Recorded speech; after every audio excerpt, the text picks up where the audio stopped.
low quality. Foam மாதிரி வருதா? இது எதுனா உங்க சோஃபால வைக்கிறோம் இல்லையா? அந்த மாதிரியான foam fabric இது. தெரியுதா? இப்படி வரும். And இதுல வந்து மேல இந்த சைடு எல்லாம் உங்களுக்கு வந்து ஓவர்லாக் பண்ணிருப்பாங்க. இது ஒரு piece that means a set 20 to 25 rupees. That's all. Done. அவ்வளவுதான் இருக்கு. ஓகே. இது எங்க கிடைக்கும்? சரவணா ஸ்டோர்ல கிடைக்கும். சவுகார்பேட்ல டெய்லரிங் ஐட்டம்ஸ்லாம் விற்கிது இல்லைங்களா? எந்த கடையில கேட்டாலும் இது 20 to 25 rupees தான் மேக்ஸிமம். போத்தீஸ்ல கிடைக்கும், நாயுடு ஹால், எங்க எல்லா இடத்துலயும் கிடைக்கும். அண்ட் இது பாத்தீங்கன்னா இம்போர்ட்டட் பேட்ஸ். இது பாருங்க, இதோட ஃபினிஷ் பாருங்க. இந்த ஹெம் லைன் பாருங்க எப்படி இருக்கு, இந்த ஓரங்கள். இதுல ஓரம் பாத்தீங்களா எப்படி இருக்குது? இதோட ஓரம் பாருங்க எவ்வளவு ஸ்லீக்கா இருக்கா. ஸோ இதோட ஃபினிஷும் பாத்தீங்கன்னா இது ஃபோம்லாம் கிடையாது, ரொம்ப சாஃப்டான ஃபோம். இது கல்லுமா இருக்கும், ஒரு வாஷ் போட்டீங்க அவ்வளவுதான். இதெல்லாம் வந்து நம்ம ரெடிமேட் அவுட்ஃபிட்ல வரும். என்ன பண்ணுவோம்? எடுத்து போட்டுட்டு போயிடுவோம். கரெக்டா? அதுதான் பண்ணுவோம். ஏன்னா இது நம்ம வேர் பண்ணவே முடியாது. இது நல்லதும் கிடையாது. ஒரு பக்கம் இது வந்து நல்ல சாஃப்டான பேட். அண்ட் இது பாருங்க, இது வந்து இன்னும் நல்ல quality. You can see how slim.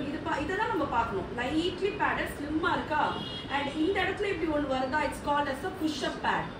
push up bras கேள்விப்பட்டிருக்கீங்களா? அதுதான் இது push up pad. இந்த push up pad போடும்போது ஃபர்ஸ்ட் கொஞ்சம் மேல தூக்குன மாதிரி வரும். ஃபினிஷ் தான் நான் காட்டுறேன். இங்க பாருங்க எப்படி இருக்கு, தெரியுதா? இந்த ஃபினிஷ் ஸ்லீக் ஃபினிஷ் இப்படி தான் வாங்கணும். இது வந்து பாட் இன் அமேசான். இது லோக்கல் ஸ்டோர். அதுலயே ரவுண்ட் ஷேப் வருது. அமேசான்ல கிடைக்கும். அமேசான்ல 3 செட் 300, ஒன்னு 100 rupees. ஆமா, இது bra pads தான். கப் கேக்கலாம். எல்லாமே பேட் யூஸ் பண்றாங்க. இது எதுக்கு பேட் யூஸ்? எதுக்கு இப்போ டீப் நெக், இது 10 இன்ச் 11 இன்ச் நெக் டெப்த்.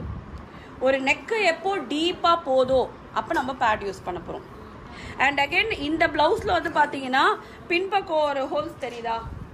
இந்த பேக்ல வந்து ஒரு ஓப்பன் கொடுத்துருக்காங்க, சின்ன கட் பீஸ். ஸோ இது வழியா அவங்க பிரேசியர் வெளியே தெரிய சான்ஸ் இருக்கு. இதில் அவங்க டிரான்ஸ்பரண்டா போடணும், இல்லை பிரேசரே போட வேண்டாம். எப்போ போட வேணாம்? முன்னாடி கப் இருக்கு அவங்களோட பஸ்ட்டை பிடிச்சி கொடுக்க, அப்போ ஏன் பிரேசியர் தேவையில்லை.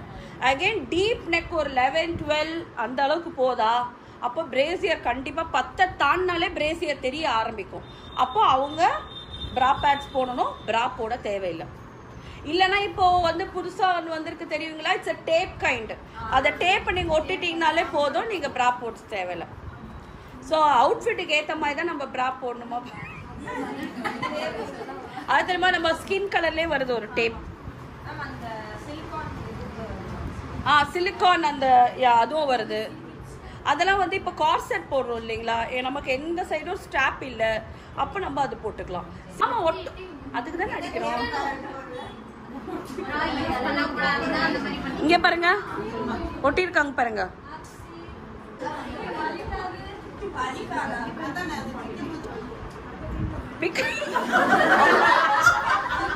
அவ்வளவு இன்டெப்தாலாம் எனக்கு தெரியாது. எனக்கு தெரிஞ்சது இப்படி ஒட்டிட்டுமா, அதுக்கப்புறம் ஒருவேளை சாகிங் ஆகுதுன்னா இப்படி தூக்கி இப்படி ஷோல்டர்ல ஒட்டிடுவாங்க.